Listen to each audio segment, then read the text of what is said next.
اعوذ باللہ من الشیطان الرجیم بسم اللہ الرحمن الرحیم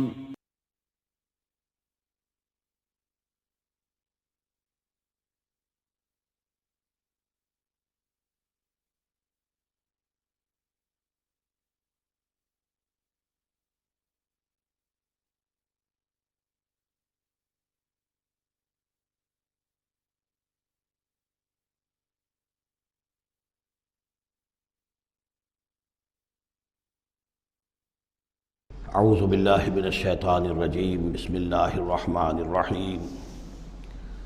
وَيَسْأَلُونَكَ عَنْ ذِي الْقَرْنَيْنِ قُلْ سَأَتْلُو عَلَيْكُم مِّنْهُ ذِكْرًا صدق اللہ العظیم۔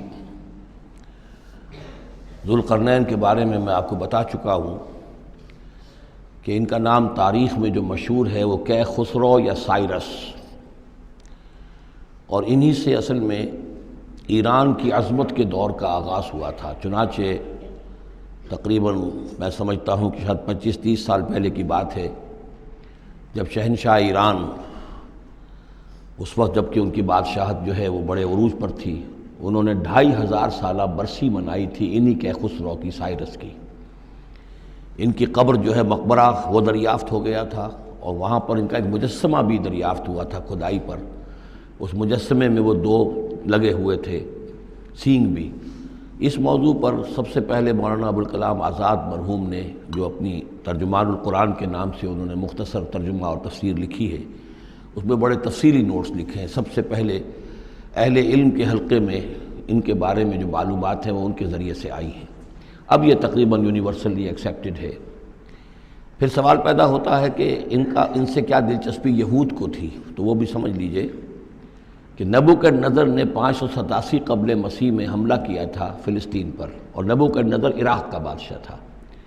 اس مڈل ایسٹ کو ذہن میں رکھیے کہ میڈیٹرینین کے بالکل ساتھ ہے ملک شام، اور شام ہی کا ایک علاقہ فلسطین ہے۔ اس وقت جو ہے یہ فلسطین اور اسرائیل اور شرق اردن اور ویسٹ بینک اور لبنان، یہ سب مل کر جو ملک بنتے ہیں، در حقیقت یہ شام عرب ہے، یہ شام ہے۔ پھر اس کے مشرق میں یہ عراق عرب یا عراق ہے، اور اس کے مشرق میں پھر ایران ہے۔ تو عراق کا بادشاہ تھا جس نے حملہ کیا تھا یروشلم پر، تباہ و برباد کیا، اور ان کو قیدی بنا کر لے گیا۔ کیپٹیوٹی کا دور ان کا تقریباً 150 برس کا ہے۔ لیکن اس عرصے میں ایران میں یہ شخصیت ابھری کیخسرو کی یا سائرس کی۔ اس نے پھر فتوحات کا دائرہ شروع کیا، تو سب سے پہلے عراق کو فتح کیا، بیبیلونیا کو، اور یہاں پر جو یہ اسیر تھے یہودی، ان کو اجازت دے دی کہ تم واپس جاؤ، اپنا یروشلم آزاد کرو، اپنے جا کر آباد کر لو دوبارہ۔ تو گویا کہ یہ محسن ہیں ان کے، ذو القرنین جو ہیں ان کے محسن ہیں، جن کی وجہ سے کہ جن کے ذریعے سے اللہ تعالیٰ نے انہیں بیبیلونیا یعنی عراق کی کیپٹیوٹی، جو ان کی اسارت کا دور تھا، اس کو ختم کیا، آزادی ملی، اور پھر یہ واپس آئے۔ حضرت عزیر علیہ السلام کے ساتھ قافلہ آیا ہے، اور وہ تقریباً پھر انہوں نے آ کر یہاں اثر نو اس شہر کو بھی آباد کیا، اور ہیکل جو ہے حضرت سلیمان علیہ السلام کا بنایا ہوا جو وہ عبادت خانہ تھا، اس کو دوبارہ تعمیر کیا۔ اس اعتبار سے ذو القرنین جو ہے وہ ان کی تاریخ میں ایک معروف شخصیت ہے۔ تاریخ سے معلوم ہوتا ہے کہ انہوں نے پھر ایران کی پہلی حکومت کو کنسولیڈیٹ کر کے پارس اور مادہ کو ملا کر ایک سلطنت ایران بنائی۔ پھر ان کی فتوحات کے 3 دائرے ہیں۔ مغرب کی طرف میڈیٹرینین تک پورا علاقہ فتح کر لیا۔ مشرق میں پھر یہ ہمارا جو مکران تک کا علاقہ ہے، یہ سارا کا سارا علاقہ ایران کے ساتھ ہی ملتا ہوا ہے، بلوچستان، مکران، یہ پورا علاقہ انہیں فتح کیا۔ ایک مہم ان کی شمال کی طرف گئی، بحیرہ کیسپین جو ہے، اور ادھر سے جو وہ بلیک سی ہے، بحیرہ اسود، ان دونوں کے درمیان جو پہاڑی سلسلے ہیں، یہ شمال کی طرف جو ہے تیسری مہم گئی۔ جیسے کہ حضرت عمر رضی اللہ تعالیٰ عنہ کے عہد میں بھی 3 لشکر نکلے تھے مسلمانوں کے جزیرہ نما عرب سے۔ ایک لشکر شام سے ہوتا ہوا پھر مصر کی طرف گیا ہے، ایک لشکر عراق سے ہوتا ہوا ایران کی طرف گیا ہے، اور ایک لشکر سیدھا شمال کی طرف گیا ہے، اور کوہ کاف تک جو ہے، جس کو کوکیشیا کہتے ہیں، وہاں تک کی فتوحات حاصل کی مسلمانوں نے۔ تو تقریباً یہی سمجھیے کہ ایک بلو پرنٹ تھا، جو کہ یعنی ہمارے اس دور خلافت راشدہ سے جو سمجھیے کہ لگ بھگ کوئی 2000 سال قبل جو ہے یہ واقعہ پیش آیا ہے، یا بلکہ اس سے کم، کوئی 1500 سال قبل یہ واقعہ پیش آیا ہے۔ اور یہ ذو القرنین جو ہے یہ یہاں پر ایک بڑی عظیم سلطنت کے بانی بنے، لیکن نیک آدمی تھے۔ اور معلوم یہ ہوتا ہے کہ یہ اصل میں جو کہانیاں ہیں، یہ ان کے داستانیں ہیں کہ ان کو قتل کیا جانا تھا۔ یہ کہیں شہزادے تھے کسی چھوٹی سی مملکت کے، اور وہاں سے ان کو کسی نے بچایا کسی طریقے سے، اور پھر یہ صحرا میں رہے روپوش، اور وہاں کسی نبی کی تعلیم سے ان کو آشنائی ہوئی ہے۔ ہو سکتا ہے کوئی اسرائیلی نبی ہی کی تعلیم ہو، یہ بھی ہو سکتا ہے کہ زرتشت جو ہیں وہ بھی کوئی اللہ کے نبی ہوں اور ان کی تعلیم ان تک پہنچی ہو، لیکن خود ان کا کردار جو قرآن پیش کر رہا ہے وہ بہت ایک نیک مومن صالح ایک بندہ مومن، اس کا کردار ہے۔ یہ کردار جو ہے کسی بھی درجے میں 1% بھی جو ہے وہ کسی اور دوسرے فاتح پر یا کسی اور حکمران کے اوپر جنہیں بھی ہم جانتے ہیں تاریخی اعتبار سے ان پر منطبق نہیں ہوتا، یہ انہی کی شخصیت ہے۔ وَيَسْأَلُونَكَ عَنِ ذِي الْقَرْنَيْنِ، اور اے نبی آپ سے پوچھ رہے ہیں ذوالقرنین کے بارے میں، قُلْ سَأَتْلُو عَلَيْكُم مِّنْهُ ذِكْرًا، ان سے کہیے میں عن قریب تمہیں اس کے بارے میں کچھ حالات بتاتا ہوں۔ اِنَّا مَكَّنَّا لَهُ فِي الْأَرْضِ، ہم نے اسے زمین میں بڑا تمکن عطا کیا تھا، غلبہ عطا کیا تھا، وَآتَيْنَاهُ مِن كُلِّ شَيْءٍ سَبَبًا، اور ہم نے اسے ہر طرح کا ساز و سامان، وسائل و ذرائع، تمام اسباب جو ہیں فراہم کر دیے تھے۔ فَأَتْبَعَ سَبَبًا، تو انہوں نے پھر ایک مہم تیار کی، یعنی ایک فتوحات کا دائرہ مغرب کی طرف، حتیٰ اذا بلغ مغرب الشمس، یہاں تک کہ جب وہ سورج کے غروب ہونے کی جگہ تک پہنچ گئے۔ اب یہ پرانے زمانے میں ظاہر بات ہے کہ پورا اس سے زیادہ نقشہ تو لوگوں کو معلوم بھی نہیں تھا۔ جب میڈیٹرینین کے ساحل پر پہنچ گئے تو معلوم ہے آگے تو سمندر ہے، اور سمندر میں پھر آدمی کو محسوس ہوتا ہے سورج ڈوبتا ہوا۔ اگر آپ ساحل سمندر پر کھڑے ہو کر دیکھیں تو معلوم ہوتا ہے سمندر میں سورج ڈوب رہا ہے، تو یہ گویا کہ مغرب الشمس بن گیا ان کے لیے، وہ یہ سورج کے ڈوبنے کی جگہ۔ حتیٰ اذا بلغ مغرب الشمس، جب وہ پہنچ گئے سورج کے غروب ہونے کی جگہ، وجدہا تغرب فی عین حمیۃ، تو انہوں نے دیکھا اسے ڈوبتے ہوئے، وہ ڈوب رہا ہے ایک بڑے گدلے سے سمندر کے اندر۔ وہ جو وہاں کا سمندر ہے بڑا گدلا سا ہے، یہ ایجین سی وغیرہ جو کہلاتے ہیں یہ بہت گدلے سے پانی کے ہیں۔ ووجد عندہا قوما، اور وہاں انہوں نے ایک قوم کو پایا مراد یہ کہ اس قوم پر انہیں فتح ہوئی، جنگ ہوئی، انہوں نے ان کو شکست دی، اور وہ قوم گویا کہ اب ان کے رحم و کرم پر ان کی گویا کہ وہ محکوم ہو گئی۔ قلنا یا ذوالقرنین، ہم نے کہا ذوالقرنین سے، اب یا تو یہ کہ یہ شاید نبی ہوں واللہ عالم، تو اللہ تعالیٰ کا اس طریقے سے براہ راست ان کو وحی کرنا، لیکن غیر نبی کو بھی اللہ تعالیٰ الہام کے ذریعے سے، جیسا کہ ہم نے دیکھا کہ وہ تو شہد کی مکھی کو بھی لفظ وحی آیا ہے، تو یہاں آیا ہم نے کہا اے قرنین، اور یہ بھی ہو سکتا ہے یہ صورتحال کی تعبیر ہو کہ گویا کہ وہ حالات زبان حال سے یہ کہہ رہے تھے۔ قلنا یا ذوالقرنین اما ان تعذب و اما ان تتخذ فیہم حسنا، کہ یا اے ذوالقرنین تمہیں اب پورا اختیار ہے، چاہو تو یہ جو مفتوح قوم ہے تمہاری اسے تم سزا دو، عذاب دو، ستاؤ انہیں، یا یہ کہ تم ان کے اندر اچھی روش اختیار کرو، ان کے ساتھ حسن سلوک کرو۔ قال، انہوں نے کہا اما من ظلم، جو کوئی ظالم ہے، بے انصاف ہے، ہو سکتا ہے اس سے مراد کفر اور شرک بھی ہو، فسوف نعذبہ ثم یرد الی ربہ فیعذبہ عذابا نکرا، تو اسے تو ہم عذاب دیں گے، سزا دیں گے، اور پھر وہ لوٹایا جائے گا اپنے رب کی طرف، پھر اس کا رب اس کو عذاب دے گا جو اصل عذاب ہے، برا عذاب، سخت عذاب۔ وَأَمَّا مَنْ آمَنَ وَعَمِلَ صَالِحًا، اور جو لوگ ایمان لائیں گے اور یقین کریں گے حقائق پر، اللہ کو مانیں گے، وَعَمِلَ صَالِحًا، اور نیک عمل کریں گے، فَلَهُ جَزَاءً الْحُسْنَىٰ، تو اس کو ہم اچھا بدلہ بھی دیں گے، وَسَنَقُولُ لَهُ مِنْ أَمْرِنَا يُسْرًا، اور اس سے ہم اپنے معاملے میں بھی نرم بات کریں گے، یعنی یہ کہ ان سے ٹیکس اگر لینے ہیں تو نرمی کے ساتھ لیں گے، جو بھی جو مفتوحہ ممالک کے ساتھ معاملہ ہوتا ہے تو ہم ان کے ساتھ نرمی کا سلوک کریں گے جو ایمان لے آئیں گے۔ ثم اتبع سبابا، مغرب کی طرف سے فارغ ہو کر پھر اب یہ مشرق کی طرف گئے، پھر انہوں نے ایک اور مہم کا بندوبست کیا، حتیٰ اذا بلغ مطلع الشمس، یہاں تک کہ جب وہ سورج کے طلوع ہونے کی جگہ تک پہنچ گئے۔ اب یہ جہاں تک تاریخی طور پر ثابت ہے وہ صرف مکران کے علاقے تک اتنی دور تک آئے ہیں، واللہ عالم، ہو سکتا ہے کہ مکران کے ساحل پر کھڑے ہو کر بھی انہیں محسوس ہوا ہو کہ بس اب یہ سورج جو ہے غروب ہو رہا ہے یا طلوع ہو رہا ہے وہاں سے، مطلع الشمس، تو وہاں جب پہنچے، وجدہا تطلع علی قوم لم نجعل لہم من دونہا سترا، تو انہوں نے پایا اس کو کہ وہ طلوع ہوتا ہے ایک ایسی قوم پر کہ جس کے لیے ہم نے آفتاب سے کوئی اوٹ نہیں رکھی ہے، یعنی یہاں کے جو قبائل تھے، گیڈروسیا وغیرہ یہ کہلاتا تھا اس زمانے کے اندر، یہ وحشی قبائل تھے، ان کو ابھی چھت بنانے کا فن نہیں آیا تھا، یعنی گھر جو ہوتے تھے وہ صرف دیواریں کھڑی ہوتی تھیں، کہ جو خالی پلاٹ ہے زمین کا اس میں یہ دیوار کھڑی ہے، یہ میرا گھر ہے تمہارا گھر ہے، لیکن گھر میں چھت وغیرہ کا بھی کوئی تصور ان کے ہاں نہیں تھا۔ ظاہر بات ہے کہ چھت ڈالنا جو ہے یہ تو ایک تمدن کے ارتقاء کے دور کی علامت ہے۔ تو وہ بغیر کسی سورج کے سائے کے وہ اپنی زندگی گزارتے تھے۔ کذالک،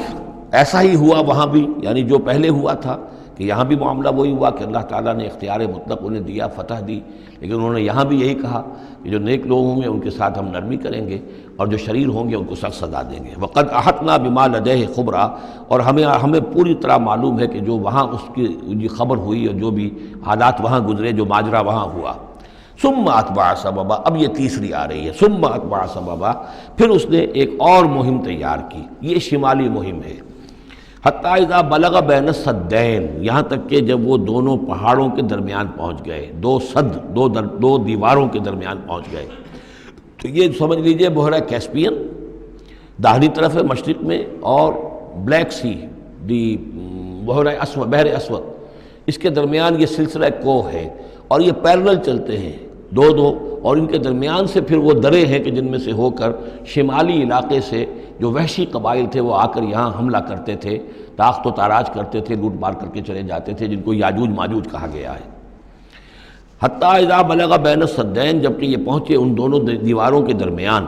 وجد من دونہما قوما، تو انہوں نے پایا ان دونوں کے ورے ایسے لوگوں کو، لا یکادون یفقہون قولا، یہ لوگ بھی ایسے تھے غیر متمدن، کیونکہ بات سمجھتے نہیں تھے، یعنی زبان ایسی ہوگی کہ جو ان کی سمجھ میں نہیں آ رہی تھی، لیکن یہ کہ کسی نہ کسی ذریعے سے انہوں نے اپنا ایک مطلب، اپنی ایک عرضداشت پیش کی۔ قالوا یا ذا القرنین، انہوں نے کہا کہ اے ذو القرنین، ان یاجوج و ماجوج مفسدون فی الارض، یاجوج اور ماجوج جو قومیں ہیں یہ زمین میں بہت فساد مچانے والی ہیں۔ فہل نجعل لک خرجا، تو کیا ہم آپ کے لیے ایک سالانہ خراج مقرر کر دیں، الی ان تجعل بیننا و بینہم سدا، اس کے عوض کہ آپ ہمارے اور ان کے درمیان ایک سد تعمیر کر دیں، ایک دیوار حائل کر دیں کہ وہ ہم پر حملہ آور نہ ہو سکے، یعنی درے کو بند کر دیا جائے۔ یوں سمجھیے جس اصول پر کہ آج کل ڈیم بنتے ہیں، ڈیم پہاڑی سلسلہ یوں آ رہا ہے، پہاڑی سلسلہ یوں آ رہا ہے، دریا درمیان میں سے گزر رہا ہے، آپ نے اس گزرگاہ پر ایک دیوار کھڑی کر دی تو یہ گویا کہ ایک آرٹیفیشل لیک کریٹ ہو گئی، پانی یہاں جمع ہو رہا ہے۔ تو اگر پہاڑی سلسلے دو چل رہے ہوں، ان کے درمیان جو راستہ ہے اس کو اگر بند کر دیا جائے، ایک دیوار کھڑی کر دی جائے، اور اس دیوار کے مضبوط دیوار ہو، تو ظاہر بات ہے کہ پھر ادھر سے کوئی آ کر حملہ آور نہیں ہو سکتا، ان کے لیے ایک حفاظت کا سامان ہو جاتا ہے۔ یہاں یہ سمجھ لیجئے کہ یاجوج ماجوج سے کیا مراد ہے۔ حضرت یافس علیہ السلام، جو تین بیٹے تھے حضرت نوح علیہ السلام کے، سام، حام، یافس، سامی نسل کے بارے میں تو ہم نے بہت کچھ سمجھ لیا کہ حضرت ابراہیم بھی سامی نسل سے تھے، پھر قوم عاد بھی سام ہی کے نسل کی ایک شاخ تھی، قوم سمود بھی اسی کی شاخ تھی، یہ تمام جو ہے یہ تو سیمیٹک ریسز ہیں۔ حضرت یافس کی اولاد نے یہ سینٹرل ایشین ماؤنٹینز کا جو سلسلہ ہے اس کو کراس کیا اور شمال میں چلے گئے، اور شمال میں جا کر دائیں بائیں پھیل گئے۔ پھر یہ میدان ہے، ٹنڈرے کے میدان اور فلانے میدان اور بڑے بڑے کھلے میدان ہیں، تو گویا کہ ایشیا کو درمیان میں جو سلسلہ کوہ تقسیم کر دیتا ہے، ایک شمالی حصہ ہے، ایک اس کے جنوبی حصہ ہے، یہ شمالی میں چلے گئے اور جا کر پھر پھیلنے میں وہ مشرق کی طرف آئے تو چین اور ہند چینی تک یہ ساری قومیں جو ہیں یہ یلو ریسز، یہ انہی کی نسل سے ہیں۔ اور مغرب میں چلے تو روس، اور روس سے ہو کر روس کے ساتھ ملتا ہوا علاقہ ہے اسکینڈینیوین کنٹریز کے ساتھ، پھر وہاں سے وہ اتر کے، اور یورپ کے بھی جو یہ مغربی ممالک ہیں، اینگلو سیکسنز جو ہیں، یہ بھی در حقیقت اسی سے اسکینڈینیوین کنٹریز سے اترے ہوئے لوگ ہیں۔ تو یوں سمجھ لیجئے کہ ویسٹرن یورپ اور ایسٹرن یورپ کا بھی خاص طور پر شمالی علاقہ، اور پورا یہ روس کا علاقہ، اور پورا صحرائے گوبی، اور پورا چین، اور وہاں تک جو ہے ہند چینی تک، یہ یافس کی نسل ہے۔ یافس کے جن بیٹوں کے نام تورات میں آئے ہیں، کئی نام ہیں، وہ کوئی ایک دو نہیں، ان میں گوگ اینڈ میگوگ بھی ہے، توبال بھی ہے، موسک بھی ہے۔ موسک ایک شخص کا نام ہے، اور ماسکو ہو سکتا ہے کہ اسی نے آباد کیا ہو اور وہیں سے وہ نام بنا ہو۔ توبال اور بالٹک سی جو ہے اس ایریا کے اندر جو ہے، بالٹک سٹیٹس، توبال ان کے ایک بیٹے کا نام تھا، یہ تورات کے اندر نام دیے گئے ہیں۔ گوگ اینڈ میگوگ، جاجوج ماجوج، یہ بھی انہی کے بیٹوں کے۔ یہ تمام اقوام جو ہے یہ وحشی ہیں، اور یہ تاخت و تاراج کرنا، لوٹ مار کرنا، یہ ان کا طریقہ ہے، اور ان کا ہے ذکر جو یہاں پر ہو رہا ہے۔ یہ جو سیلاب آیا تھا، کولونیل سیلاب جو ہم پر آیا تھا، جس میں کہ یہ اینگلو سیکسنز تھے، یہ سب کے سب جو ہیں یہ اسی نارڈک ریسز سے ہیں، یہ بھی یاجوج اور ماجوج کی نسل ہیں۔ ایک سیلاب ان کا آ چکا ہے جو آیا تھا یورپ کے سے نکل کر، یہ کولونیل سیلاب آیا اور پوری دنیا کے اوپر چھا گیا تھا، ایشیا اور افریقہ کو انہوں نے فتح کیا، کولونائز کیا۔ اب اگرچہ ان کی وہ بساط ایک دفعہ تو لپیٹ دی گئی ہے، وہ واپس چلے گئے ہیں، انڈائریکٹلی ہم پر حکومت کر رہے ہیں۔ ابھی ان کے جو ملٹی نیشنلز ہیں ان کے ذریعے سے یا بینکوں کے ذریعے سے، IMF کے ذریعے سے، ورلڈ بینک کے ذریعے سے، انڈائریکٹ حکومت ہے جو نیو ورلڈ آرڈر ہے۔ لیکن یہ ہے کہ ابھی ایک اور جو سیلاب ان کا آنے والا ہے وہ آتا ہے احوال قیامت کے معاملات میں۔ آرمگڈون کے بعد جب حضرت مسیح علیہ السلام کا نزول ہو چکے گا اور یہودیوں کا خاتمہ ہو چکے گا، اور پھر یہ کہ تمام جو عیسائی ہیں وہ مسلمان ہو جائیں گے، عیسائیت ختم ہو جائے گی حضرت مسیح علیہ السلام کے آنے کے بعد، اور مسلمان اور عیسائی مل کر ایک ملت بن جائیں گے، سب مسلمان ہوں گے۔ اس کے بعد آخری سیلاب پھر آنا ہے جو اس کے خلاف، وہ احادیث میں آتا ہے، پھر وہ یاجوج اور ماجوج کا ہوگا۔ اور میرے نزدیک یہ یاجوج اور ماجوج جو ہیں وہ ایسٹرن علاقے سے آئیں گے، چائنا وغیرہ سے، ہند چینی سے۔ آرمگڈون جو ابھی ہونی ہے فوری طور پر بڑی جنگ، اس میں یہ لوگ جو ہیں بیٹھے رہیں گے، یہ جنگ میں حصہ نہیں لیں گے۔ یہ مڈل ایسٹ میں جنگ ہوگی، یورپین پاور ساری ہوں گی، کرسچین پوری طاقتیں ہوں گی، اور ادھر جو ہے مسلمان ہوں گے، اور حضرت مہدی جو ظاہر ہوں گے، جو اللہ تعالیٰ ایک عنایت کرے گا مسلمانوں کو لیڈر عرب کے اندر، وہ پیدا ہوں گے، مجدد ہوں گے، اور ان کے ذریعے سے عرب کے اندر ایک اسلامی حکومت بھی قائم ہوگی۔ لیکن ان کے لیے مدد کے لیے خراسان کے علاقے سے فوجیں آئیں گی، مشرق سے آئیں گی، اور یہ علاقہ جو ہے وہ ہے جو ہمارے قریب ہے اور ہم بھی اسی علاقے میں ہیں۔ اللہ تعالیٰ ہمیں توفیق دے کہ یہاں وہ ہم پہلے اس نظام میں خلافت قائم کریں، تاکہ یہاں سے پھر فوجیں جائیں اور حضرت مسیح کے ساتھ ہو کر اور حضرت مہدی کے ساتھ ہو کر عیسائیوں اور یہودیوں کے ساتھ جنگ کریں، اور بالآخر پھر یہ کہ پوری دنیا میں اسلام کا بول بالا ہوگا۔ لیکن جب یہ ہو چکے گا اس کے بعد ایک سیلاب پھر آئے گا یاجوج اور ماجوج کا۔ تو یہ چونکہ پوری ایک سلسلہ ہے، ایک نسلیں ہیں اس کے اندر بہت سی، تو ان میں چونکہ تفسیری اعتبار سے بہت سی باتیں جو ہے مختلف آراء بھی سامنے آئیں گی، تو میں نے جو رائے میری ہے وہ آپ کے سامنے بیان کر دی ہے۔ اس وقت بھی وہ یاجوج ماجوج تھے جو ان شمالی دروں سے آ کر حملے کرتے تھے۔ قالوا یا ذا القرنین ان یاجوج و ماجوج مفسدون فی الارض، وہ جو میں نے عرض کیا ہے کہ قیامت کے قریب بھی معاملہ ہوگا، یہ سورہ انبیاء کی آیات 97-98 ہیں۔ حتی اذا فتحت یاجوج و ماجوج وهم من کل حدب ینسلون واقترب الوعد الحق فاذا هی شاخصۃ ابصار الذین کفروا۔ اب زیادہ دور نہیں، ہم سورہ انبیاء بھی قریب ہی آ رہی ہے، انشاءاللہ وہاں اس کو ہم پڑھیں گے۔ تو دو جگہ قرآن مجید میں یاجوج اور ماجوج کا ذکر ہے، ایک یہ جو قریب قیامت میں ان کا جو ظہور ہونے والا ہے، ایک اس وقت کا معاملہ یہ چھوٹا سا تھا کہ جو ذوالقرنین کے سامنے آیا ہے۔ تو کیا ہم آپ کے لیے ایک سالانہ خراج طے کر دیں تاکہ آپ ہمارے لیے یہاں ایک سد تعمیر کر دیں، ایک بند باندھ دیں یہاں پر؟ قال ما مکنی فیہ ربی خیر۔ اب دیکھیے ان کا کردار، ان کا مجھے جو کچھ میرے رب نے دے رکھا ہے، دولت دے رکھی ہے، مال دے رکھا ہے، وہ بہت بہتر ہے اس سے کہ جو تم مجھے پیش کر رہے ہیں، مجھے خراج کی ضرورت نہیں ہے۔ ہاں تمہاری ایک ضرورت ہے، میں وہ پوری کر دیتا ہوں۔ فاعینونی بقوت، مجھے مین پاور فراہم کرو، باقی ساری سامان جو ہے میں فراہم کر لوں گا، لیکن بہرحال اس کو بنانے کے لیے، دیوار بنانے کے لیے اور دونوں پہاڑوں کے درمیان اتنی بڑی جو سد تعمیر کرنے کے لیے جو مین پاور چاہیے، اعینونی بقوت، تو محنت کے ذریعے سے، مین پاور کے ذریعے سے میری مدد کرو۔ اجعل بینکم و بینہم ردما، میں ان کے اور تمہارے درمیان ایک موٹی دیوار بنا دوں گا۔ آتونی زبر الحدید، لاؤ میرے پاس تختے لوہے کے۔ حتیٰ اذا ساوا بین الصدفین، یہاں تک کہ جب دونوں جو اونچانے تھیں اس کے درمیان کا پورا علاقہ پر ہو گیا، بھر گیا، وہ لوہے کے تختے جو ہیں اس کے اندر بھرے جا رہے ہیں۔ حتیٰ اذا ساوا، برابر کر دیا دونوں پھانکوں تک پہاڑ کی، قال انفخوا، اب ان کا کہ آگ جلاؤ اس کے نیچے، وہ دہکا دی بھٹی جس سے کہ اب وہ لوہا گرم ہوا اور لوہے کی تختے جو ہیں وہ گرم ہو گئے۔ حتیٰ اذا جعلہ نارا، جبکہ وہ سارے کے سارے لوہے کے جو تپ گئے خود اور سرخ ہو گئے۔ قال آتونی افرغ علیہ قطرہ، تو کہا لاؤ میرے پاس پگھلا ہوا تانبا کہ میں اس کے اوپر انڈھیل دوں۔ تو اس طریقے سے گرین فورس کنکریٹ سے بھی 10 گنا سمجھیے مضبوط شے انہوں نے بنا دی کہ اس میں لوہا اور پھر لوہا سیسا یا تانبا پلایا ہوا، تو اس طریقے سے ایک بڑی مضبوط دیوار قائم کر دی۔ اس دیوار کے جو آثار اب بھی موجود ہیں، دیوار تو موجود نہیں ہے، یہ داریال اور دربند کے درمیان یہ کشادہ راستہ ہے اب بھی، یہ ویسٹ کوسٹ جو ہے کیسپین کا، اس کے ساتھ اس کی لمبائی 50 میل اور اس کی اونچائی 29 فٹ اور 10 فٹ چوڑی یہ دیوار تھی جو اس وقت بنی ہے۔ یعنی جس طریقے سے کہ بنتے ہیں بڑے بڑے بند، ان سے بھی بڑی یہ تھی سد تعبیر کی گئی۔ السد العالی کہلاتا ہے اسوان ڈیم جو ہے، جو مصریوں نے بنایا تھا، بہت بڑا ڈیم، السد العالی، اونچی دیوار۔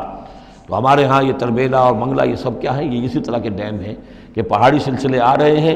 دریا جا رہا تھا، وہاں آپ نے دیوار کھڑی کر دی، پانی رک گیا اور وہ جھیل بن گئی۔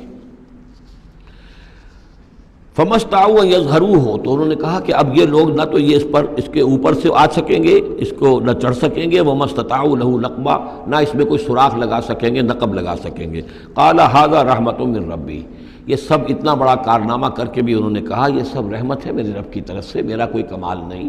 یہ سب اللہ کی طرف سے ہے۔ فَإِذَا جَاءَ وَعْدُ رَبِّي، اور جب میرے رب کا وعدہ آئے گا، جَعَلَهُ دَكَّا، وہ اس پوری دیوار کو جو ہے ریزہ ریزہ کر دے گا، ختم ہو جائے گی دیوار۔ اب وہ دیوار وہاں موجود نہیں ہے، وہ ختم ہو چکی ہے امتداد زمانہ سے، اب اس کے کوئی آثار باقی نہیں رہے، بس آثار معلوم ہو جاتے ہیں کہ یہاں وہ دیوار ہوتی تھی، جس سے یہ میں ڈائمنشنز آپ کو دیے ہیں۔ وَكَانَ وَعْدُ رَبِّي حَقًّا، اور میرے رب کا وعدہ جو ہے وہ حق ہے، سچ ہے، پورا ہو کر رہے گا۔ وَتَرَكْنَا بَعْضَهُمْ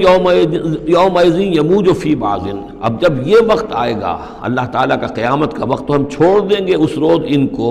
یہ ایک دوسرے میں گتھم گتھا ہو جائیں گے۔ یہ جو کچھ ہونے والا ہے قرب قیامت سے پہلے، جس قسم کے لشکر آنے ہیں اور جیسی جنگیں ہونی ہیں، اور یہ جو یاجوج ماجوج جب آئیں گے تو آتا ہے احادیث کے اندر کہ پورے دریا اور پورے سمندر پی جائیں گے، ہر چیز کھا جائیں گے، اور یہ معلوم ہوتا ہے کہ یہ چینیوں کے ہاں تو خاص طور پر سانپ بچھو جو شے ہو، کتا بلی، ہر شے چٹ کر جاتے ہیں، کوئی شے نہیں چھوڑتے۔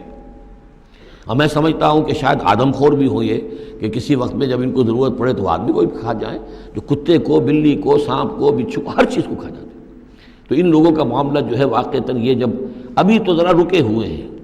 کنٹینڈ ہے ایک طرح سے، لیکن ایک وقت میں ان کا بند کھلے گا، اور چونکہ پھر یہ جو ہے تمام چاروں طرف ان کے پہاڑ ہیں، ہر پہاڑ کی اونچائی پر سے من کل حدب ینسلون، نیچے اترتے ہوئے نظر آئیں گے۔ اور یہ نقشہ بعین ہی اسی طرح اخبارات میں آیا تھا جب 62 میں وار ہوئی ہے نیفا میں،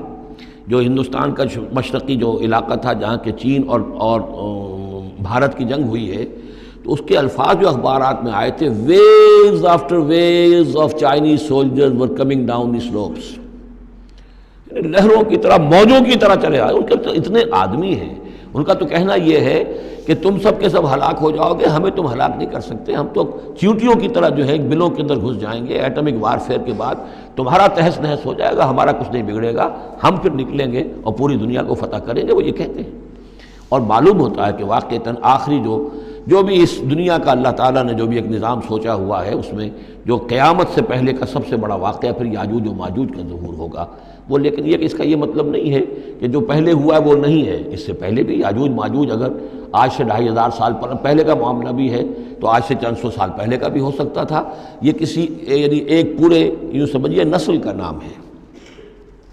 وَتَرَكْنَا بَعْضَهُمْ يَوْمَئِذٍ يَمُوجُ فِي بَعْضٍ وَنُفِخَ فِي الصُّورِ، اور پھر سور میں پھونکا جائے گا، فَجَمَعْنَاهُمْ جَمْعًا، اور پھر ہم ان سب کو جمع کر لیں گے۔ وَعَرَضْنَا جَهَنَّمَ يَوْمَئِذٍ لِلْكَافِرِينَ عَرْضًا، اور اس روز ہم جہنم کو سامنے لے آئیں گے کافرین کے سامنے۔ یہ ہے تمہارا انجام، یہ ہے تمہارے لیے جو ہم نے تیار کیا ہے۔ الَّذِينَ كَانَتْ أَعْيُنُهُمْ فِي غِطَاءٍ عَنْ ذِكْرِي، وہ لوگ کہ جن کی نگاہیں ہمارے ذکر سے کوری ہو چکی تھیں، پردہ پڑا ہوا تھا ان پر، ہم یاد نہیں تھے، بس دنیا سامنے تھی، مسبب الاسباب کو بھول گئے تھے، اسباب پر سارا بھروسہ تھا، مادی اسباب و وسائل، مادی نعمتیں، مادی مال و اسباب، مادی چیزیں جو ہیں، یہیں کی چمک دمک، یہیں کی رونقیں، یہیں کی شان اور شوکت، اسی کے پیچھے پڑے ہوئے تھے۔ وَكَانُوا لَا يَسْتَطِيعُونَ سَمْعًا، اور وہ سماعت سے بھی بہرہ مند نہیں رہے تھے، اب سن بھی نہیں سکتے تھے، حیوانوں کا سا سننا سنتے تھے۔ اب یہ آخری رکوع آ گیا ہے سورہ مبارکہ کا، اس میں یہ مضمون ایک اور تیکھے انداز میں آ رہا ہے کہ دنیا کی زندگی میں جب انسان گم ہو جاتا ہے تو در حقیقت یہی سب سے بڑی گمراہی ہے، اور یہی سب سے بڑا کفر ہے، اور یہی سب سے بڑا دجل ہے کہ دنیا نے آپ کو آخرت سے غافل کر دیا، دنیا نے آپ کو اللہ سے غافل کر دیا۔ یہ دنیا اور اس کی چمک دمک سے آپ کے اتنے متاثر ہوئے، گرویدہ ہوئے، اور اس عروس ہزار داماد کے ایسے عاشق ہوئے کہ آپ اللہ کو بھول گئے۔ یہ دجل ہے اصل، دجالیت یہ ہے اصل۔ باقی ایک شخص دجال وہ ایک علیحدہ جگہ ہے اپنی جگہ پر جس کا فتنہ آنا ہے، اور اس کے ضمن میں بھی میں نے عرض کیا تھا کہ میری کچھ تحقیق ہے، لیکن میں ابھی اس کو روک رہا ہوں، مزید اس کی توثیق اگر مجھے ہو گئی تو پھر میں وہ باتیں بیان کروں گا، اس لیے کہ اس مسئلے میں علماء کے مابین کافی شدید اختلاف ہے۔ افحسب الذین کفروا ان یتخذوا عبادی من دونی اولیاء، کیا کافروں نے یہ سمجھا ہے کہ وہ میرے بندوں ہی کو میرے مقابلے میں اپنے حمایتی بنا لیں گے؟ عیسیٰ میرا بندہ ہے، کیا وہ میرے مقابلے میں آ کر تمہاری حمایت کرے گا؟ عبد القادر جیلانی میرے بندے ہیں، کیا وہ میرے مقابلے میں آ کر تمہاری مدد کریں گے؟ کیا تم نے سمجھا میرے بندوں کو وہ میرے مقابلے میں من دونی اپنا حمایتی بنا لیں گے؟ انا اعتدنا جہنم للکافرین نزلا، ہم نے ایسے کافروں کے لیے جہنم کو بنا رکھا ہے ابتدائی مہمان نوازی کے لیے، ان کی مہمان نوازی ہوگی جہنم میں۔ قل هل ننبئکم بالاخسرین اعمالا، یہ ہے اس صورت کا عمود، جو میں نے کہا تھا کہ پہلے رکوع کے اندر انا جعلنا ما علی الارض زینۃ لہا لنبلوہم ایہم احسن عملا، یوں سمجھیے کہ ایک کھونٹا تو وہاں گڑا ہوا ہے، دوسرا کھونٹا یہ ہے قل هل ننبئکم بالاخسرین اعمالا، کہیے ان سے کیا ہم تمہیں بتائیں اپنے عمل، اپنی محنت، اپنی جد و جہد، بھاگ دوڑ، اپنی سعی جو ہے اس کے اعتبار سے سب سے زیادہ گھاٹے میں کون ہے؟ محنت تو ہر ایک کر رہا ہے، جیسے کہ حضور نے فرمایا کلو نفس یغدو فبائع نفسہ، ہر انسان صبح ہوتی ہے تو اس کے بعد سے اپنے آپ کو بیچنا شروع کر دیتا ہے، اپنا وقت بیچ رہا ہے، اپنی صلاحیت بیچ رہا ہے، اپنی انرجی بیچ رہا ہے، اپنی اور ذہانت بیچ رہا ہے، شام تک بیچتا رہتا ہے اپنے آپ کو، کچھ کما کر لاتا ہے، بیچ کر اپنے آپ کو کچھ لے کر آتا ہے۔ تو یہ انسان جو ہے اس درجے اپنے آپ کو دنیا کے لیے انہوں نے بیچ دیا ہے اور ہماتن اسی کے لیے گم ہو گئے ہیں، لیکن اس بیچنے میں انہیں نفع کچھ نہیں ہے، نقصان ہی نقصان ہے۔ سب سے زیادہ خسارے میں کون ہے؟ الذین ضل سعیہم فی الحیات الدنیا، جن کی بھاگ دوڑ سعی و جہد دنیا ہی میں گم ہو کر رہ گئی، آخرت مطلوب ہے ہی نہیں، وہ تو ایک غمیمہ سا لگا ہوا، مسلمان ہیں، سنا ہے والدین سے روزہ رکھنا اچھا کام ہے، روزہ فرض ہے، روزہ رکھ لیا ہے، مطلوب کیا ہے آپ کا؟ اصل بات تو یہ ہے جو ضربہ اسلام میں نے کل نوٹ کرایا تھا سورہ بنی اسرائیل میں، من کان یرید العاجلۃ عجلنا له فیہا ما نشاء لمن نرید ثم جعلنا له جہنم یصلاها مذموما مدحورا ومن اراد الآخرۃ وسعى لها سعیها وهو مؤمن فاولئک کان سعیہم مشکورا۔ طالب دنیا ہو یا طالب آخرت ہو، طے یہ کرو، طالب دنیا طالب آخرت کے لیے بھی اللہ تعالیٰ کلن نمد ہؤلاء وہؤلاء من عطاء ربک، دنیا میں اسے ہمیں رکھنا ہے، کھانے پینے کا بندوبست کرے گا، یرزق من حیث لا یحتسب، یہاں سے دے گا جہاں سے تمہیں گمان تک نہیں ہوگا، لیکن تم پہلے طے کرو تم طالب دنیا ہو یا طالب آخرت ہو۔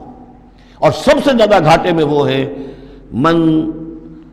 قل هل ننبئکم بالاخسرین اعمالا الذین ضل سعیہم فی الحیات الدنیا وہم یحسبون انہم یحسنون صنعا، اور وہ سمجھ رہے ہیں کہ ہم تو بڑے کامیاب ہیں، میری ایک فیکٹری تھی اب میرے 3 مل لگ چکے ہیں، میں نے فلاں یہ تھا میں نے اب اتنی جائیداد بنا لی ہے، میرے اتنے ایسٹس تھے، اور سال بسال گنتی کر کے ہم تو کامیاب ہو رہے ہیں۔ وہ سمجھتے ہیں کہ ہم کامیاب ہیں، ہماری محنتیں برابر ہو رہی ہیں، ہماری یہ دن رات کی کوشش جو ہے وہ نتیجہ خیز ہو رہی ہے۔ اولئک الذین کفروا بآیات ربہم، یہ وہ لوگ ہیں جنہوں نے اپنے رب کی آیات کا انکار کیا، چاہے کہتے ہو کہ ہم اللہ کو مانتے ہیں، قرآن کو مانتے ہیں، لیکن حقیقتاً اگر طالب دنیا ہے تو گویا کہ وہ اللہ کی آیات کا انکار کر رہا ہے۔ اللہ تو کہتا ہے اصل زندگی وہ ہے، وَإِنَّ دَارَ الْآخِرَةَ لَهِيَ الْحَيَوَانُ، تم اصل زندگی اس کو سمجھے بیٹھے ہو، تو تم نے کہا اللہ کی بات کی تصدیق کی، تم نے تو اللہ کی بات کو جھٹلایا ہے۔ اولئک الذین کفروا بآیات ربہم ولقائہ فحبطت اعمالہم، یہ جو جھوٹی پھوٹی کوئی نیکیاں کرتے ہو اپنے دل کی تسلی کے لیے، جھوٹے تسلی دینے کے لیے، کوئی مسلی کھلا دیے، کوئی غریبوں کا کام ہو گیا، کوئی کسی کے لیے، یہ نیکیاں ہمارے ہاں قطعاً ان کی کوئی حیثیت نہیں، ان کے سارے اعمال اس قسم کی نیکیاں حبط ہو جائیں گی۔ فلا نقیم لہم یوم القیامت وزنا، تو اس دن ہم ان کے لیے قیامت کے دن جو ہے کوئی ان کا وزن قرار نہیں دیں گے، یا ان کے اعمال کو تولیں گے ہی نہیں۔ اعمال تو ان کے تلیں گے جن میں ایمان ہو، جن میں ایمان ہی نہیں ان کا اعمال کیا تلنا ہے؟ فلا نقیم لہم یوم القیامت وزنا۔ اب یہ ہیں 2 مقامات جو میں نے کہا ہے کہ ایک کھوٹا وہاں، ایک کھوٹا یہاں،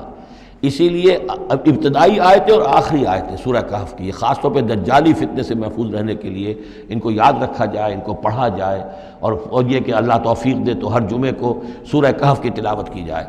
درمیان میں پھر میں نے بتایا تھا زینت کا لفظ آیا، ترید و زینت الحیات الدنیا، کچھ اور آگے چل کر المال والبنون زینت الحیات الدنیا،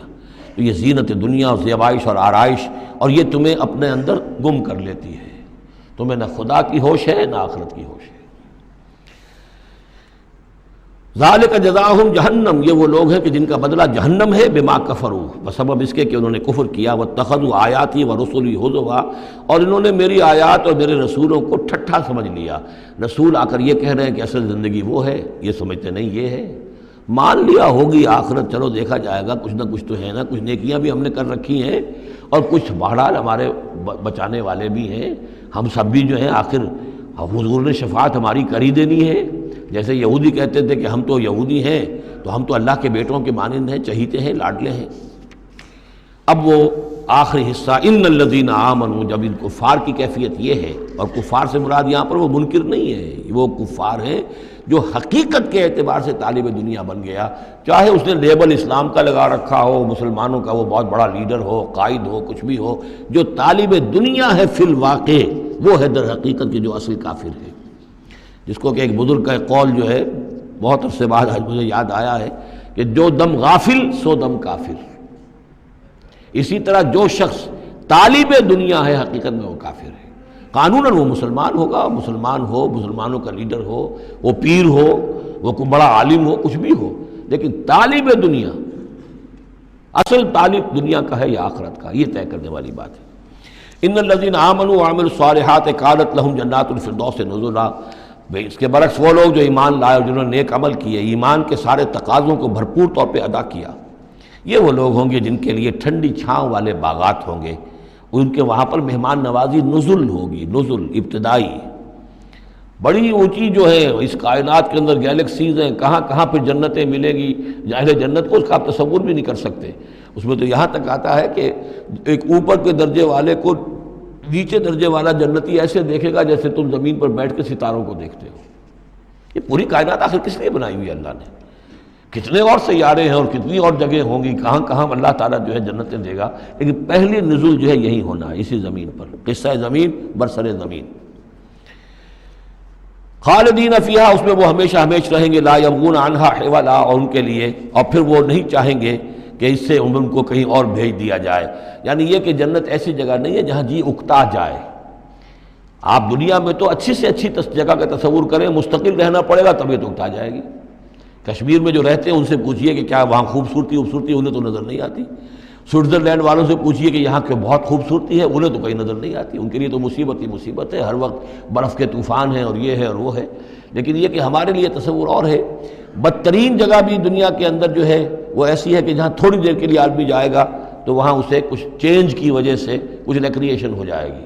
لیکن زیادہ دیر ٹھہرنا پڑے گا تو مصیبت ہو جائے گی۔ اور بہترین جگہ بھی وہ ہے کہ جہاں مستقل رہنا پڑا تو پھر یہ کہ وہ اس کے لیے بور ہو جائے گا وہ، لیکن جنت ایسی جگہ ہے کہ وہاں سے پھر آدمی کہیں ٹلنا نہیں چاہے گا۔ دو آخری وہ آیات، اب یہ پھر توحید کے دو بہت بڑے خزانے۔ قل لو کان البحر مدادا لکلمات ربی لنفد البحر قبل ان تنفد کلمات ربی ولو جئنا بمثلہ مددا۔ سورہ بنی اسرائیل کی آیت میں اللہ کے اسماء کا ذکر تھا، قل ادعوا اللہ او ادعوا الرحمن ایما تدعوا فلہ الاسماء الحسنی۔ یہاں اللہ کے کلمات کا ذکر ہے، اور کلمات سے مراد کیا ہے؟ اللہ کی ہر شے جو اس نے پیدا کی ہے اس کے ایک کلمہ کن کا ظہور ہے، کل مخلوقات اس کے کلمات ہیں۔ تو کیا کوئی انسان ہے جو اللہ کی جملہ مخلوقات کا احاطہ کر سکے؟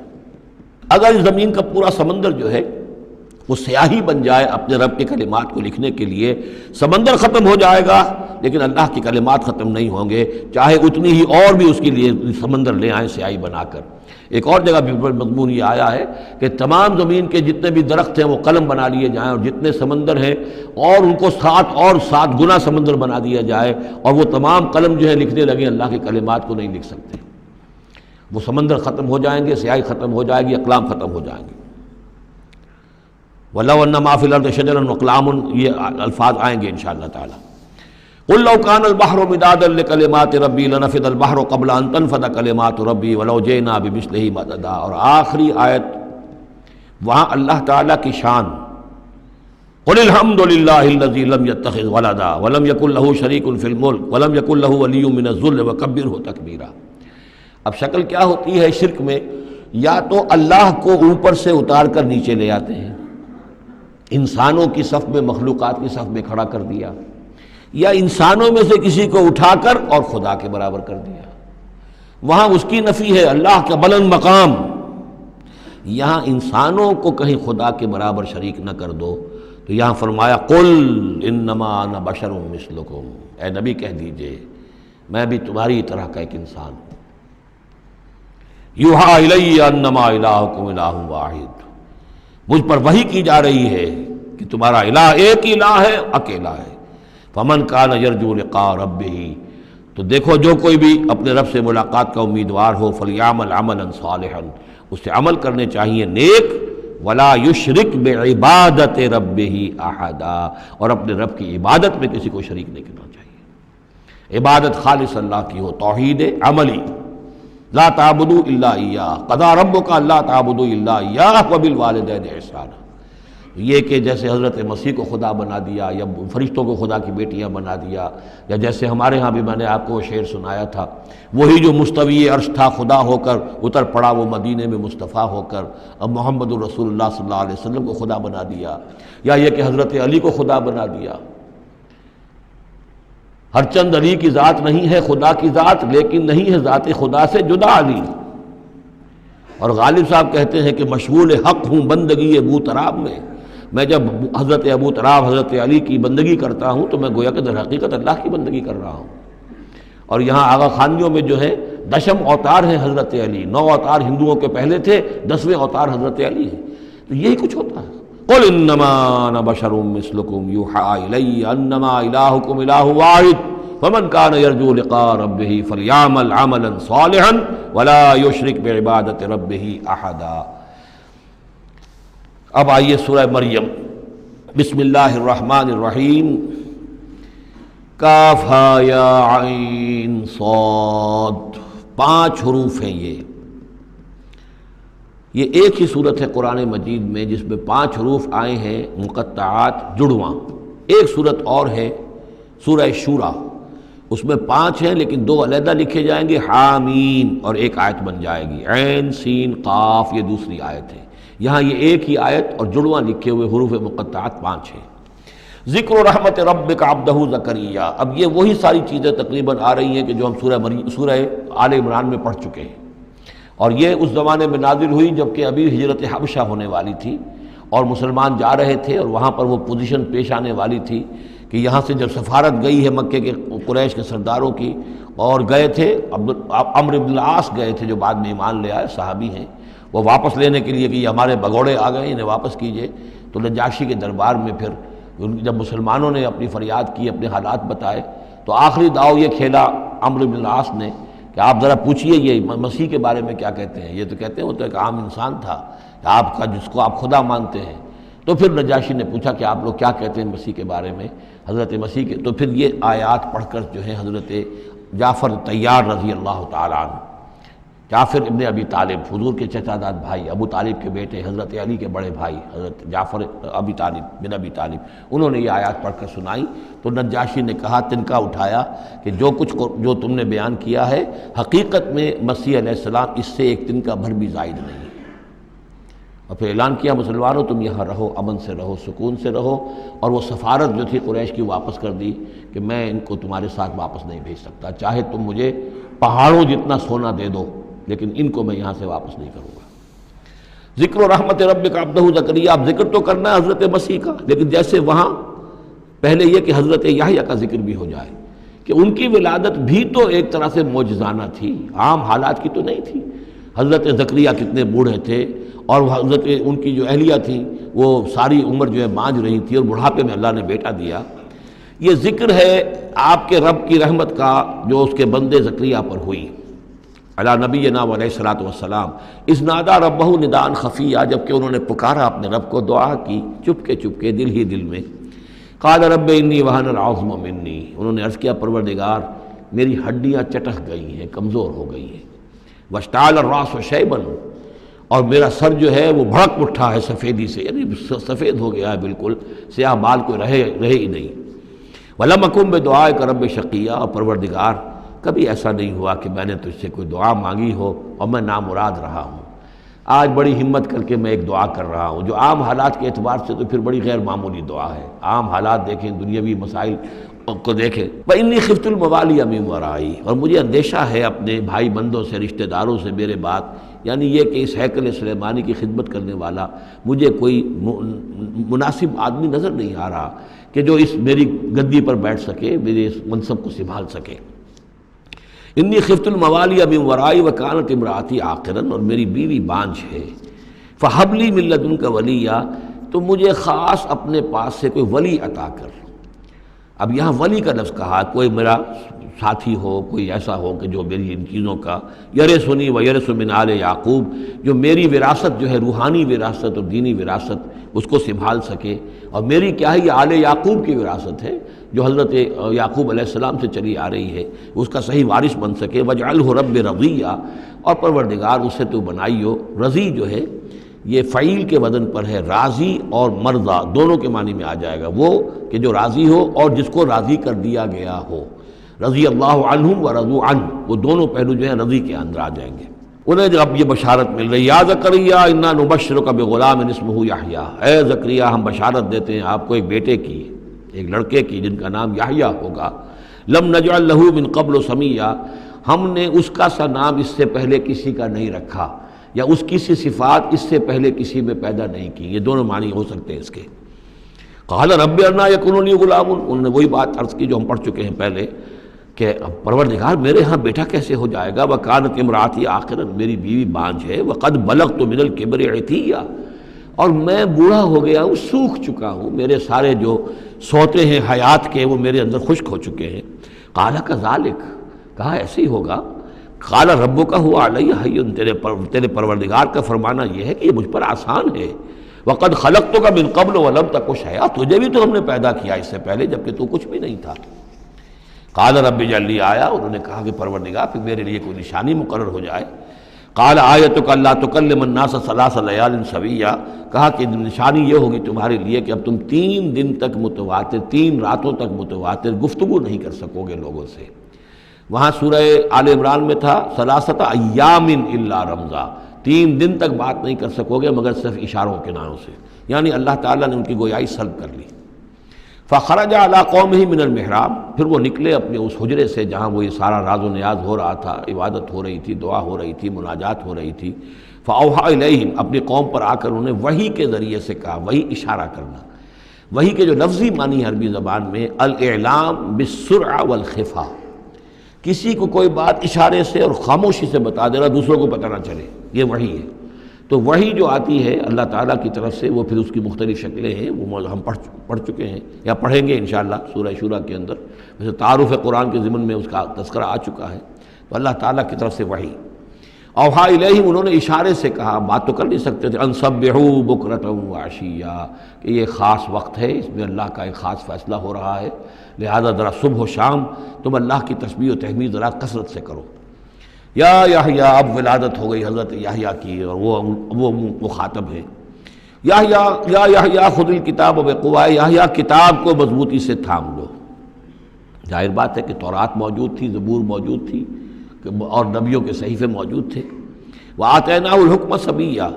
اور ہم نے حکمت اور دانائی اسے بچپن ہی میں عطا کر دی، بچپن ہی میں اللہ تعالیٰ نے انہیں،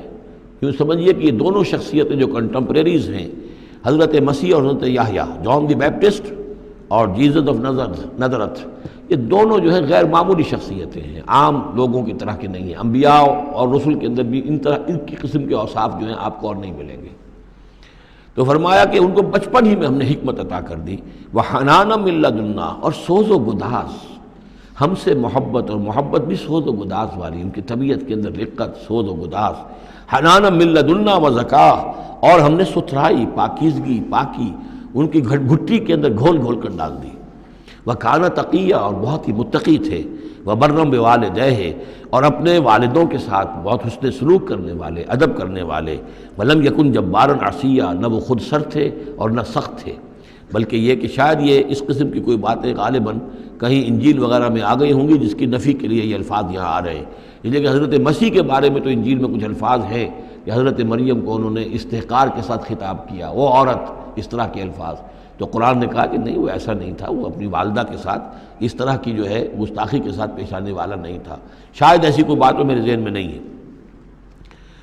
وسلام علیہ یوم ولد، اور سلام اس پر جس دن کہ اس کی ولادت ہوئی، ویوم یموت، اور جس دن کہ وہ مرے، ویوم یبعث حیا، اور جس دن کہ وہ اٹھایا جائے دوبارہ زندہ کر کے۔ اب یہ تو قصہ ہو گیا حضرت زکریا اور حضرت یحییٰ کا۔ وَاذْكُرْ فِي الْكِتَابِ مریم، اب ذکر کیجئے اس کتاب میں، قرآن میں، مریم کا سلام علیہا اذ انتبذت من اہلہا مکانا شرقیہ، جبکہ انہوں نے اپنے آپ کو اپنے لوگوں سے ایک شرقی گوشے کے اندر مقید کر لیا۔ کوئی اعتکاف کی شکل جیسے ہوتی ہے، کوئی پردہ لگا دیا ہوگا کہ ہیکل کے مشرقی گوشے کے اندر کہیں انہوں نے عبادت کے لیے یا کوئی خاص اسی طرح کے معاملے کے لیے لوگوں سے علیحدہ ہو کر،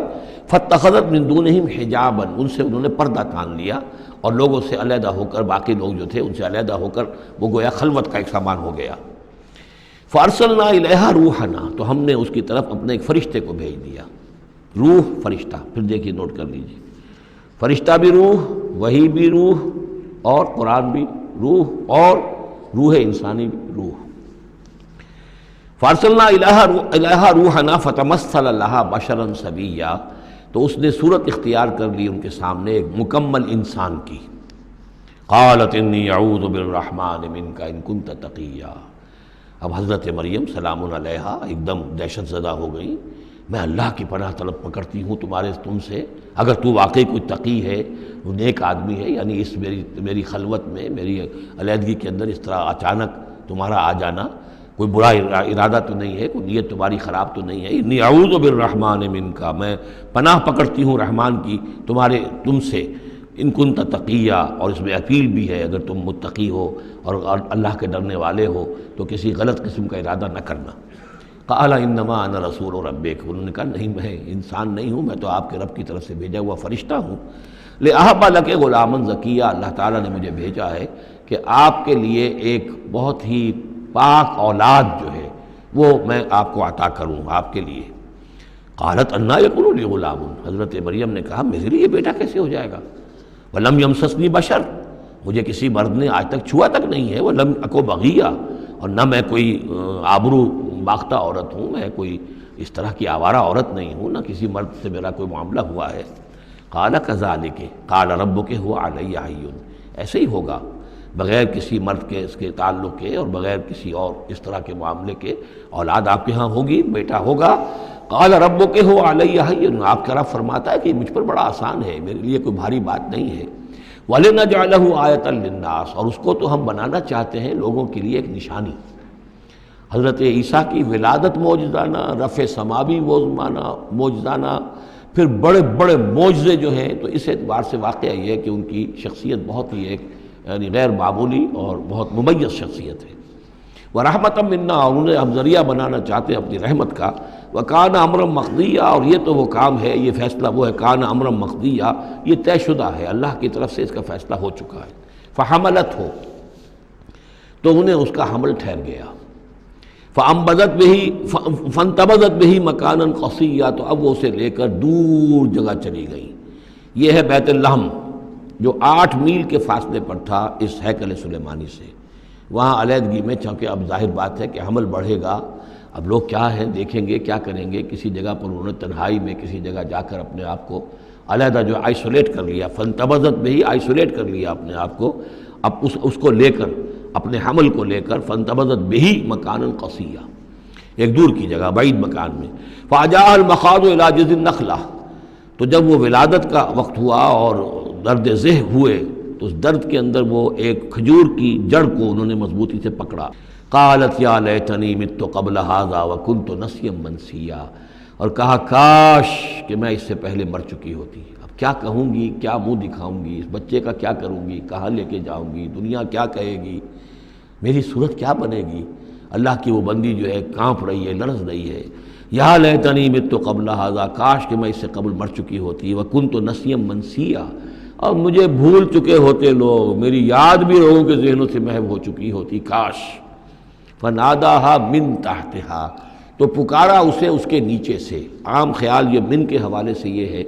کہ فرشتہ ہی ہے کہ جس نے پھر پکارا ہے، وہ لیکن نیچے ہے، یہ ذرا اونچائی پر ہے، بلندی پر ہے، اور وہ کہیں نیچے ہے، نشیب میں ہے، اور اس لیے کہ ظاہر بات ہے کہ ولادت کے موقع پر اور وضع عمل کے موقع پر اس کا قریب ہونا ویسے بھی مناسب نہیں۔ لیکن ایک اس کی جو قرأت ہمارے آفیشل قرأتوں میں من بھی ہے، فناداہا من تحتہا، پکارا اسے اس نے جو اس کے نیچے تھا، یعنی ولادت ہو گئی ہے حضرت مسیح علیہ السلام کی اور بچہ جو ہے اب وہ بول رہا ہے۔ میں اس معنی کو زیادہ ترجیح دیتا ہوں، اس لیے کہ ظاہر بات ہے کہ اگر بچے نے اس وقت کلام نہ کیا ہوتا تو کیسے یقین آتا کہ حضرت مریم لے کر آتی اس بچے کو کہ بعد میں یہ بچہ بول پڑے گا۔ اللہ تعالیٰ نے وہاں اس بچے سے کلام کرا دیا ہے، انہوں نے دیکھ لیا ہے بچہ بول رہا ہے، تو بچے نے من تحتہا، یہ میرے نزدیک وہ قرأت بھی وہ زیادہ صحیح ہے اور ہے ہماری آفیشیل قرأت میں ہے یہ من تحتہا و من تحتہا۔ تو جو بھی تھا نیچے انہوں نے اس نے کہا لا تحزنی، اگر واقعتاً یہ حضرت مسیحی وہی بچہ جو نو مولود ہے وہی بول رہا ہے تو گویا کہ لا تحزنی امی جان آپ اس میں پریشان نہ ہو، غمگین نہ ہو، قد جعل ربک تحتک سریا، اور دیکھیے اب اللہ تعالیٰ نے آپ کے قدموں تلے ایک چشمہ نکال دیا ہے، وَحُزِّ إِلَيْكِ بِجِذِعِ النَّخْلَةِ، اور ذرا اسی درخت کے جو سوکھی جڑ درخت کی اس کو ذرا ہلائیے، تساقط علیک رطبا جنیا، تو یہ تازہ اور بڑی تازہ جو ہے پکی ہوئی کھجوریں آپ پر گریں گی، فَكُلِي وَاشْرَبِي۔ اب یہ سارا معجزہ کو دیکھ رہی ہیں، تب جرأت ہوئی ہے انہیں بچے کو لے کر آنے کی کہ وہ بچہ بول بھی گیا ہے اور اسی سوکھی ہوئی وہ کھجور کے جو ہے تنے میں سے کھجوریں جو ہے پکی ہوئی اور بڑی تازہ جو ہے وہ بھی گر رہی ہے، چشمہ بھی پانی کا نکل آیا ہے۔ فَكُلِي وَاشْرَبِي، تو کھائیے اور پیئے، وَقَرِّ عَيْنًا، اور اپنی آنکھیں ٹھنڈی کیجیے، فَإِمَّا تَرَيِنَّ مِنَ الْبَشَرِ أَحَدًا، تو پھر اگر آپ دیکھیں کسی انسان کو، کوئی انسان آپ کے سب سے پوچھے، فقولی، تو کہہ دیجئے انی نذرت للرحمن صوما فلن اکلم اليوم انسیا، میں نے تو رحمان کے لیے ایک روزے کی نظر مانی ہوئی تھی، میں نے روزہ رکھا ہوا، میں کسی انسان سے بات نہیں کر سکتی۔ وہاں کے ان کے ہاں روزے کے اندر کھانے پینے پر جو پابندی تھی جو ہمارے ہاں ہوتی ہے وہ بھی تھی، اس کے علاوہ بولنے پر، گفتگو پر بھی پابندی تھی۔ فأتت بہ قومہا تحملہ، اب وہ آ گئی اس کو لے کر اپنی قوم کے پاس، اب ان کا حوصلہ ہے، انہوں نے وہ معجزہ دیکھ لیا ہے، یہ میری رائے ہے واللہ عالم، عام طور پر اس کا تذکرہ نہیں ہے کہیں، اور یہ کہ من تحتہا میں سمجھا یہی گیا ہے کہ فرشتے ہی نے یہ سب سارا کلام کیا ہے۔ فَأَتَتْ بِهِ قَوْمَهَا تَحْمِلُهُ، وہ اب آئیں اپنی قوم کے پاس اپنے بچے کو لیے ہوئے، قَالُوا يَا مَرْيَمُ لَقَدْ جِئْتِ شَيْئًا فَرِيًّا، اب انہوں نے، اے مریم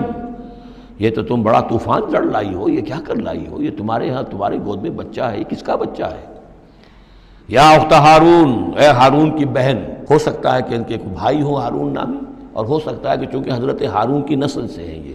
لہذا صرف ان کی طرف ایک نسبت دی ہو کہ تم سوچو کس جد امجد کی تم نسل سے ہو اور تم نے کس قدر یہ گری ہوئی حرکت کی ہے۔ یا اخت ہارون ما کان ابوک امرأ سوء وما کانت امک بغیہ، نہ تو تیرا والد جو ہے وہ کوئی برا انسان تھا اور نہ تیری والدہ جو ہے وہ کوئی بدکار عورت تھی، یہ تم کیا کر لائی ہو؟ فاشارت الیہ، تو حضرت مریم نے اشارہ کر دیا حضرت اس بچے کی طرف، عیسیٰ کی طرف۔ قالوا کیف نکلم من کان فی المہد صبیا، کہ کیسے ہم اس سے بات کریں، اس سے کیا پوچھیں، یہ ہمیں کیا بتائے گا، بچہ ہے پگھوڑوں میں یا گود کے اندر۔ قال انی عبد اللہ،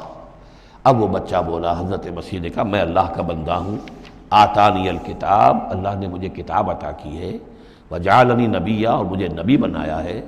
وجعلنی مبارکا اینما کنت، اور مجھے مبارک بنایا ہے، بابرکت بنایا جہاں کہیں بھی میں ہوں گا،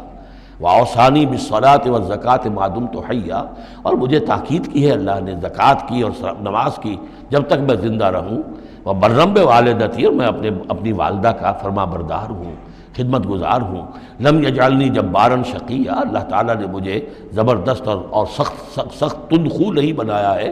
والسلام علیہ، اور سلام ہے مجھ پر یوم ولدت، جس دن کہ مجھے جنا گیا، میری ولادت ہوئی، ویوم اموت، جس دن کہ میں مروں گا، ویوم ابعث حیا، اور جس دن کہ مجھے اٹھایا جائے گا زندہ کر کے۔ ذالک عیسی ابن مریم، یہ ہے عیسیٰ ابن مریم، یہ ہے حقیقت عیسیٰ ابن مریم کی علیہ الصلاۃ والسلام، علیہم الصلاۃ والسلام۔ قول الحق الذی فیہ یمترون، یہ ہے وہ قول حق، قول فیصل 100% درست جس کے بارے میں یہ جھگڑتے ہیں۔ ما کان للہ ان یتخذ من ولد سبحانہ، اللہ کے شان کے شایع نہیں ہے یہ کہ وہ کسی کو اپنا بیٹا بنائے، سبحانہ، وہ پاک ہے اس سے۔ اذا قضى امرا فانما يقول له كن فيكون، جب وہ کسی چیز کا فیصلہ کرتا ہے تو وہ کہتا ہے کہ ہو جا، وہ ہو جاتی ہے۔ یعنی جو باپ کا حصہ تھا ولادت مسیح میں وہ اللہ تعالیٰ کے ایک حرف کن کے ذریعے سے پورا ہوا، اسی لیے یہ کلمہ ہے، اللہ کلمۃ من ہو، اللہ کا خاص کلمہ ہے۔ باقی چیزیں جو ہیں انسان کے ہاں جو بھی قانون و قاعدے کے مطابق، جو بھی بایولوجیکل جو طریقہ ہے اس کے مطابق ہو رہے ہیں وہ چل رہا ہے، لیکن جہاں وہ ایک رکھنا ہے وہاں اللہ کا ایک خصوصی کن جو ہے اس نے اس خلا کو پر کیا ہے۔ ان اللہ ربی و ربکم، اور یقینا اللہ میرا بھی رب ہے اور تمہارا بھی رب ہے، فاعبدوہ، پس اسی کی بندگی کرو اور پرستش کرو، ھذا صراط مستقیم، یہی سیدھا راستہ ہے۔ فاختلف الاحزاب من بینہم، تو جماعتوں نے، گروہوں نے، فرقوں نے اپنے آپس میں اختلافات پیدا کر لیے، غلط باتیں جو ہے گھڑ لیں۔ فویل للذین کفروا من مشہد یوم عظیم، تو ہلاکت اور بربادی اور تباہی ہے ان کافروں کے لیے اس دن کی پیشی، اس بڑے دن کی پیشی سے۔ اس بڑے دن جب پیش ہوگی حقیقت کھل جائے گی، حضرت مسیح کی حقیقت بھی واضح ہو جائے گی، تو جو انہوں نے من گھڑت عقیدے بنا لیے تھے، جن لوگوں نے ان عقیدوں پر جان دی ہوگی، ان کے لیے پھر ہلاکت اور بربادی ہوگی۔ اسمع بہی وابصر، اس پیشی کے دن تو ان کی سماعت بھی کیا اچھی ہوگی اور آنکھیں بھی کتنی کھلی ہوں گی، ہر حقائق کو وہ دیکھ رہے ہوں گے، کیا ہی اچھا سن رہے ہوں گے اور کیا ہی اچھا دیکھ رہے ہوں گے۔ یوم یاتوننا، جس دن کہ وہ ہمارے پاس آئیں گے، لیکن الظالمون اليوم فی ضلال مبین، لیکن آج یہ ظالم جو ہے کھلی گمراہی میں مبتلا ہیں۔ وانذرہم یوم الحسرۃ اذ قضی الامر، اور اے نبی ان کو خبردار کر دیجیے اس یوم الحسرت سے، وہ جو یوم قیامت ہے، حسرت کا دن ہے وہ، جس دن کے فیصلے کر دیے جائیں گے۔ وہم فی غفلۃ فہم لا یؤمنون، اور یہ غفلت کے اندر مبتلا ہیں اور ایمان نہیں لائیں گے۔ انا نحن نرث الارض ومن علیہا، ہم ہی یقیناً وارث ہوں گے زمین کے، سب ختم ہو جائیں گے، زمین اور اس کا سب کچھ جو کچھ ہے مال، اس کی وراثت ہمیں منتقل ہو جائے گی۔ وَإِلَيْنَا يُرْجَعُونَ، اور ہماری ہی طرف یہ لوٹائے جائیں گے۔ وَاذْكُرْ فِي الْكِتَابِ ابراہیم، اور ذرا تذکرہ کیجئے اس کتاب میں ابراہیم کا بھی۔